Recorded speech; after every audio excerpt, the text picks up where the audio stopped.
우리는 하나님을 찬양합니다. 이 자연 속에서, 우리의 일상 속에서, 내 개인의 삶에서, 특히 우리의 신앙에서 하나님을 만나고 하나님을 찬양하죠. 즉 우리는 하나님의 행하심을 이렇게 모이도록 지금까지의 삶을 허락하심에 하나님의 행하심에 대해서 찬양합니다. 이 놀라운 세상을 보며 늘 감사함으로 이 세상 속에서 하나님의 행하심이 드러남을 보면서 감사함으로 찬양하죠. 그것은 오늘 시인도 마찬가지였습니다. 2절 함께 읽겠습니다.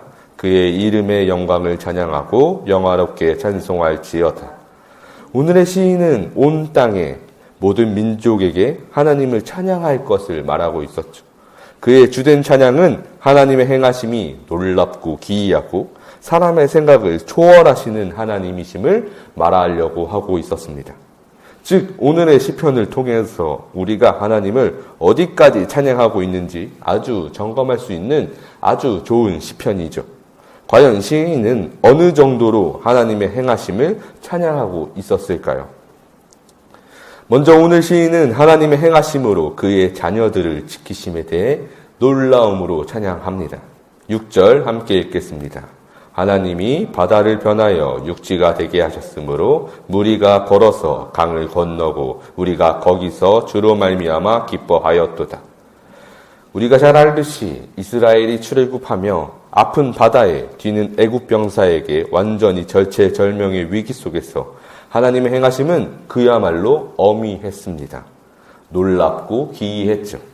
바다를 가르시고 진흙이 아니라 땅으로 걸어다닐 수 있도록 걸어다니기에 전혀 지장이 없는 육지로 바꾸신 그 놀라움으로 그의 아들들을 하나님의 자녀들을 지키셨고 그로 말미암아 이스라엘 백성들은 사람들은 기뻐했습니다. 기뻐해야 할 그 일, 바로 하나님의 지키심을 경험하는 것은 먼저는 하나님의 행하심이었고 사람의 생각의 범주를 넘어서는 하나님의 행하심은 놀랍고 경이했죠. 그렇게 하나님은 우리를 결코 실족하게 하지 않으셨습니다. 그의 놀라운 계획은 우리의 영혼을 살리시고 결코 실족하지 하게 하지 않으시죠. 9절 함께 읽겠습니다. 그는 우리 영혼을 살려두시고 우리의 실족함을 허락하지 아니하시는 주시로다. 우리를 결코 실족하지 않게 하시는 하나님은 앞으로의 시인의 찬양에서 매우 중요한 하나님의 은혜였습니다. 왜냐하면 시인은 하나님의 시험에 대해서 이야기하기 때문이죠. 10절 함께 읽겠습니다. 하나님이여 주께서 우리를 시험하시되 우리를 단련하시기를 은은 단련함같이 하셨으며. 아멘.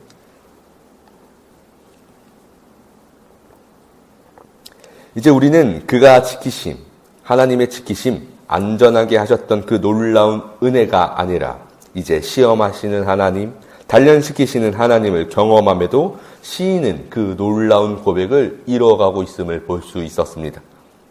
여기서 은을 단련함, 정금같이라는 표현은 성경에서 자주 표현되는 표현인데 여기서 단련, 순수한 금속을 단련하는데 잘 알듯이 여러 번의 단련이 필요합니다. 그 중에 특히나 은은 더욱 세밀한 연단이 필요하죠. 그러니 대장장이의 집중과 노력이 그 은에 들어가는 이 표현은 우리가 받은 시험이 사실은 하나님의 대장장이로서의 집중과 사랑을 표현한 것이죠. 그리고 그의 각별한 관심은 이러한 시험으로 나타났음에 대해서 말하고 있는 것입니다. 그 시험이 어떠했는지는 11절에서 나타납니다.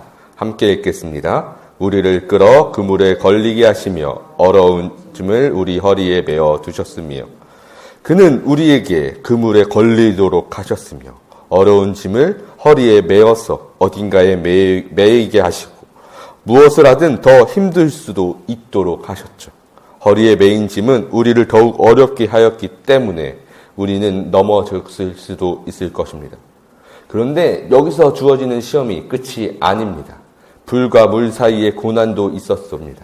그 시험들은 매우 힘들고 목숨조차 위험한 고난으로서 우리에게 주어지기도 했으며 사람들이 우리 머리 위에 서 있는 치욕적인 순간도 나타났을 것이죠.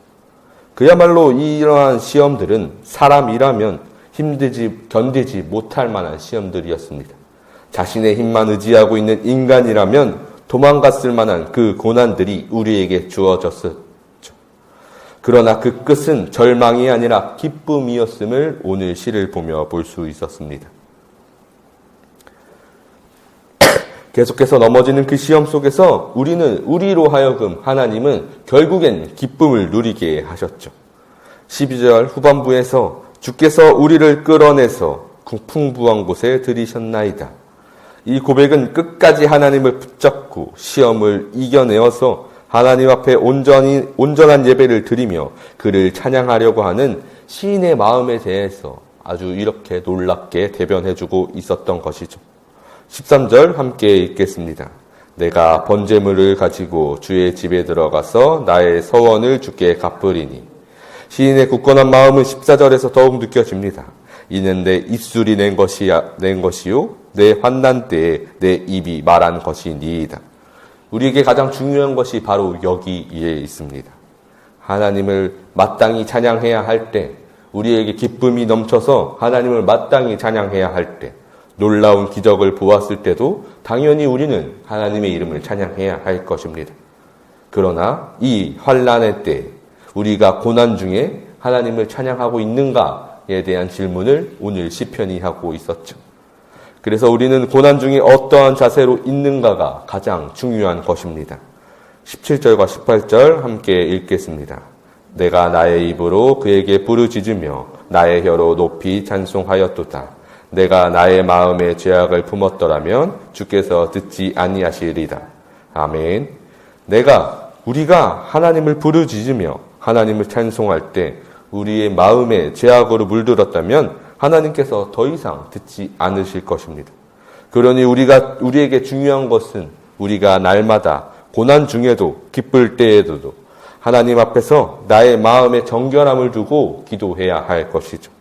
날마다 우리의 마음을 찢어서 회개해야 할 것입니다. 그리고 하나님의 이름을 찬양할 때 우리는 시인처럼 이 고백을 이룰 수 있을 것이죠. 19절 함께 읽겠습니다. 그러나 하나님이 실로 들으셨으며 내 기도 소리에 귀를 기울이셨도다. 아멘. 이미 우리의 신앙에서 하나님이 우리의 기도를 들으심으로 하나님의 지키심을, 하나님의 단련하심을 경험한 우리의 믿음은 날로 더욱 주님과 가까워져 하나님의 이름을 어느 때나 찬양할 것입니다. 그래서 시인은 더욱 그의 이름을 높여 찬송하죠.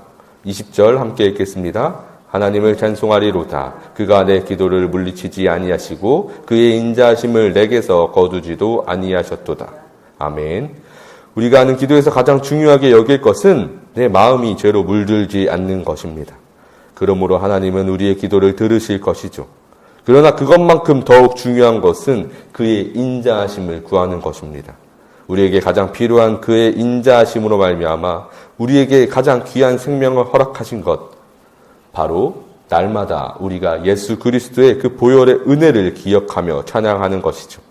하나님의 인자하심을 예수 그리스도로 말미암아 우리에게 날마다 확증하시기 때문입니다. 하나님의 사랑을 구한다면 예수 그리스도의 복음을 기억해야 하죠. 고난 중에 마땅히 찬양하기 어려울 때라면 더욱 그의 은혜를, 예수 그리스도의 보혈의 은혜를 기억해야 합니다. 그러므로 우리는 하나님의 인자하심을 온전히 경험할 수 있을 것이죠. 그래서 우리가 하나님의 은혜로 말미암아 우리가 시험 중에도 고난 중에도 하나님의 이름을 부르짖을 수 있었을 것입니다. 하나님의 자녀로서, 하나님의 나라의 백성으로서 온전히 그 이름 안에서, 그 은혜 안에서 날마다 수능처럼 연단받아서 결국엔 하나님을 진실로 찬송하는 우리의 신앙이 될 수 있을 것입니다. 이러한 은혜를 날마다 구할 수 있는 저와 여러분이기를 간절히 소망합니다. 잠시 기도하겠습니다.